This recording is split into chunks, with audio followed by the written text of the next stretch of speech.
Ku Lwokutanulwa Ssabbiiti eno Minisitule y'ebyenjigiriza yafulumya ebyava mu bigezo by'ekibiina ekyomusanvu bye baatula omwaka oguwedde era nga biraga nti abalenzi be basinga abawala okukola obulungi wadde nga abawala ate be baleebya mu Lungereza. Kakati okuva olwo abayizi ku masomero ag'enjawulo abayitira waggulu bazze nga bajaganya olw'okukola obulungi era nga n'olwaleero tutuuseko ku ssomero li Sweet Valley Islamic Nursery and Primary School e Bombo Degeya gye tusanze nga abasomesa abayizi wamu n'abazadde bali mu kujaganya. Okusinziira ku mutandisi w'essomero lino Dr. Kimba Abdul Hamidu batuuza abaana 5 nga ku bana 27 be bayitidde mu ddaala erisooka ate abayizi 23 ne bayitira mu ddaala eryokubiri ekibawadde essanyu. Sweet Valley Islamic Nursery and Primary School performance yaffe yabadde nnungi ddala. Performance yaffe bw'ogitunuulira nti buli mwaka oguyitawo Sweet Valley yeeyongera ddala okuba nti performance yayo ebeera waggulu nnyo. Dr. Kimba akunze abazadde okubongera abaana babangule mu by'ensi wamu n'ebyeddiini. District Sweet Valley efuuse ensonga mu byenjigiriza. Ebibuuzo ebirala ebyali byakafuluma emabega kaawo ebya Uganda ku sayidi y'eddiini Sweet Valley Luweero twajeetika era abaana bonna 38 bayitira mu ddaala erisooka. Abazadde wamu n'abayizi balaze essanyu olw'okuyitira waggulu ebigezo ne beebaza n'essomero li Sweet Valley okubabangulira abaana. Baza Katonda tusobose okuba nga akoze bulungi. Yatidde mu second grade yafunye 15 naye ku sayidi yaffe nga ffe twali tekisuubirwa ati kibadde kyangu. Twebaza nnyo batikya baffe, director waffe atufuddeko nnyo.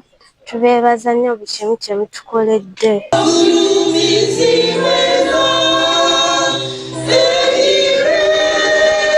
Mu mbeera y'emu abayizi abazadde n'abakulira essomero lya Rainbow Kindergarten and Junior School mu disitulikiti y'e Luweero bakedde kwetaba mu kusaba okwebaza Katonda olw'abayizi ku ssomero lino okuyita ebigezo by'ekibiina ekyomusanvu omwaka oguwedde. Okusaba kuno kubadde ku kkanisa St James ekikoma mu bitundu by'ew'obulenzi kukulembeddwamu omubuulizi atwala ekkanisa eno Wycliffe Kibirango. Essomero lino erya Rainbow Mukama nga likulembeddemu amasomero gonna Mukama leka omuzaana waalema okujula nga bw'alafubanye Mukama omuleetera abazadde abalungi. Abayizi 3 be baatula ebigezo bya P7 omwaka oguwedde nga ku bayizi 3 be bayitidde mu ddaala erisooka ate abayizi 13 ne bayitira mu ddaala eryokubiri. Nnyo olw'abaana baffe okusoma obulungi. Mukama yatuwadde obuwanguzi tumwebaza olw'obuwanguzi buno bwe twatuuseeko. Abaana baffe batulwana mu 3 naye twafunyeko first grade 30 ne tufuna second grade 13 abaana ne baggwayo abaana 43. Omutandisi w'essomero lino omukyala Erusa Nambakire Mukajanga ategeezezza nti ekimu ku byayambye abayizi okuyitira waggulu kwe kuteekateeka abayizi obulungi. Twebaza abazadde baffe olw'okwagala essomero lino ate era ne beewaayo okuweerera abaana. Tubeebaza era tubeebaliza ddala. Tubasaba bagende mu maaso n'okuweerera abaana bano ate era nga baleeta abaana ku ssomero lino ebifo weebiri. Babayizi be twogeddeko nabo beebaziza Katonda abayizi n'abasomesa olw'amaanyi ge babateekako okutuuka ku buwanguzi buno. Za Katonda olw'okunsobozesa okufuna 9 aggregates era nasomye bulungi. Nebaza director wange okubiriza abazadde bange okumpeerera obulungi. Nebaza Mukama olw'okuntuusa ku buwanguzi buno nga nafunye aggregate 10 nga nebaza nnyo abasomesa bange abanyimiriddewo okukola obulungi. Bazadde bannange mwenna gye muli tubasaba mwongere okuleeta abaana ku ssomero lyaffe abasomesa balungi ddala era bakola bulungi.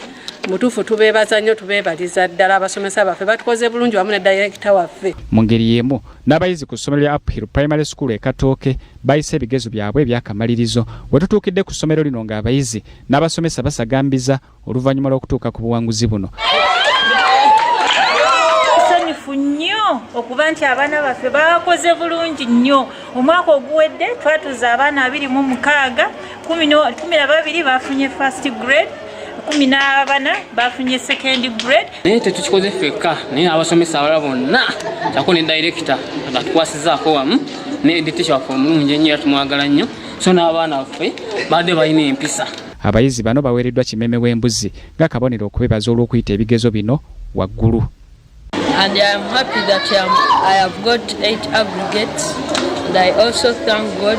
It enabled me to get my good results is that I have been paying attention in class. I have been revising books.